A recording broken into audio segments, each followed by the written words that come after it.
Hey everybody, it's me, Kiri G, with another self-care Saturday tip for this week. So, this week we are going to talk really briefly about self-care, of course, but in the form of emotions. So, I want to talk about anger emotions this Saturday. So, I recently got into a situation where somebody spazzed the fuck out on me. And I didn't understand, why are you spazzing out on me? Because I really don't think that it's called for. But then I realized that sometimes people are not able to express their emotions correctly because they are not informed about what they're actually feeling. Or they are frustrated about other things and they take it out on other people, which I think is what was happening in my case. I don't know, but it made me realize that anger is like a easy emotion versus when it comes to trying to figure out what's behind the anger. Because the thing about anger is usually something has to occur, right, for you to feel angry or upset about something. Like, so a situation or a circumstance had to present itself in order for you to like realize that it made you upset. So here's what I want to say about anger and self-care. So as people, we have a ton of emotions that we have to cycle through and figure out, sometimes on our own, sometimes with the help of other people. Anger is one of the ones that, because it is such a volatile, negative emotion, that it's something that we have to learn how to control. And a lot of times I think that because of our circumstances, situations, familial, like our family situations or whatever, sometimes we don't always feel like we have the power to control things. So being angry is the easiest thing to do because you don't have to have any control when you're angry. When you're angry and you're upset, you can react however you want to react. You can say whatever you want to say. You can be violent. And because you're in that state of anger, you don't have any regard for anything else. You don't have any remorse and you don't really care. You're out of control with the anger. So a part of self-care is learning yourself. Learning yourself so much so that you know what situations to put yourself in and out of. You put yourself in primal positions and positions for you to succeed, in positions for you to do the best thing or be the best you. Anger is a negative emotion. We are going to experience anger at some times. But what I don't want is for people to carry around anger every day and to express anger to other people when it's not necessary. In order to be able to do that, we have to figure out what are the things that make us angry, what are the things that trigger us, and we have to try to get away from those things. So, as a self-care task this week, I want us to all think about, what are our triggers? What are the things that make us angry? What are the things that make you angry at work? What are the things that make you angry in a relationship? What are the things that make you angry with your parents? And really think about these things as ways for you to cycle through your emotions. So, for example, one of the things that upsets me at work is when people ask me personal questions. I have a big, I've been working since I've been 16. I used to get into like little drama here and there in my workplace just because people gossip, it's just work atmosphere. And people are very, I don't know what to say, immature sometimes at work. So when I was younger, you would find that like I would make personal friends with people that I work with and kind of cross the line between business and professional with friendships and stuff like that. As I've gotten older, I have realized that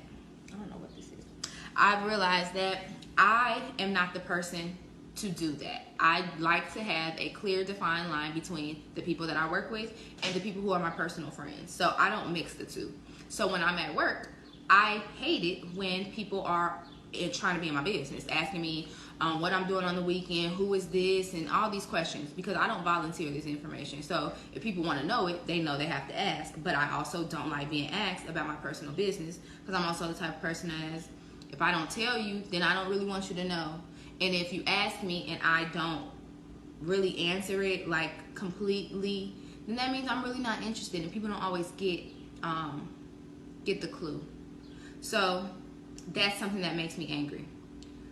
For me to figure out why that makes me angry, let me take that back. In order for me to stop allowing that to make me angry, I have to figure out why it makes me angry in the first place. So that's what I want us to do this weekend. Think about the things that make you angry and figure out why it makes you angry. When you're going through the process to figure out why it makes you angry, you'll be more likely to not allow that to happen again, because now you're going through the process of trying to understand your own emotions before you get to that anger point. So for me, I thought about it a little while and I realized that I just don't like the feeling of people prying in my business. And sometimes I don't like to feel questioned or interrogated. Especially about my own personal business. It's like, what's your motive? Why are you trying to figure it out? So really the real reason is because I am not comfortable with sharing my personal business with other people. So it's not the person who's asking me the question that's really making me upset. It's the fact that inside of me, I don't like being asked questions because I don't know what your motives are. So that's something that I need to work through, because it's my perception of them asking the question that is causing me to get angry at the person. I get irritated. A person asking me too many questions, I'm like, like, you nosy, ain't you? Like, that's my attitude, instead of just understanding that maybe they're trying to connect with me. Maybe they're not necessarily trying to get in my business or use it against me or something like that.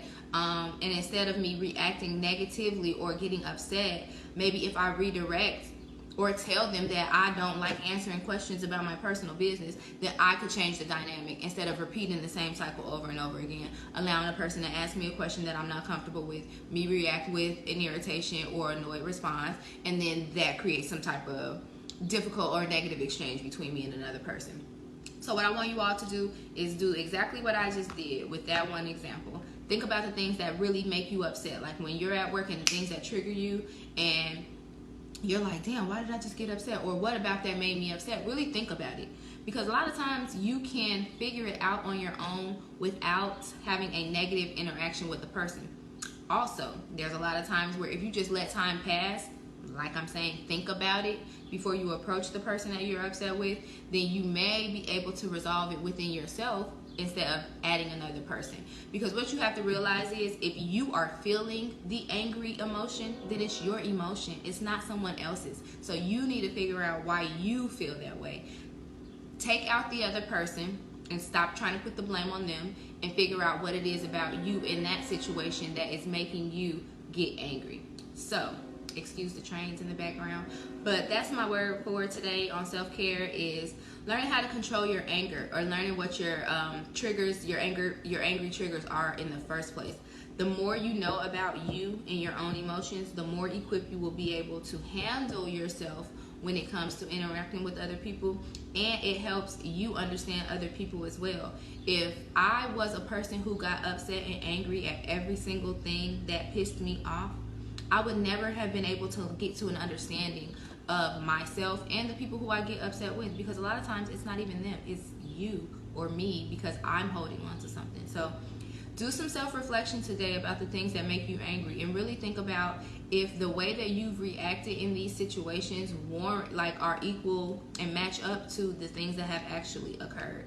You want to make sure that your reactions in situations, even when you're upset, match the situation. Everything doesn't require for you to blow up, for you to want to fight somebody. So if you are one of those people who are continuously angry all the time, that's a sign that something isn't going right in your personal system. Whether that's your personal environment, your personal ecosystem, that's your emotions, your physiological, your physical stuff, all of that all combined, something is not operating at 100%, and in the normal functioning way. You should not be angry all the time. If you're angry all the time, or if you find yourself lashing out at people for small things, then that means that you have to do some evaluating about what's going on with you and try to work through the emotions that are causing you to feel so angry.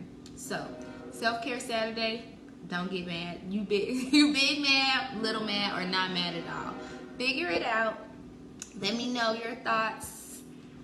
And keep the peace this Saturday. Beautiful Saturday in Chicago, so enjoy the weather, you all. Happy Saturday.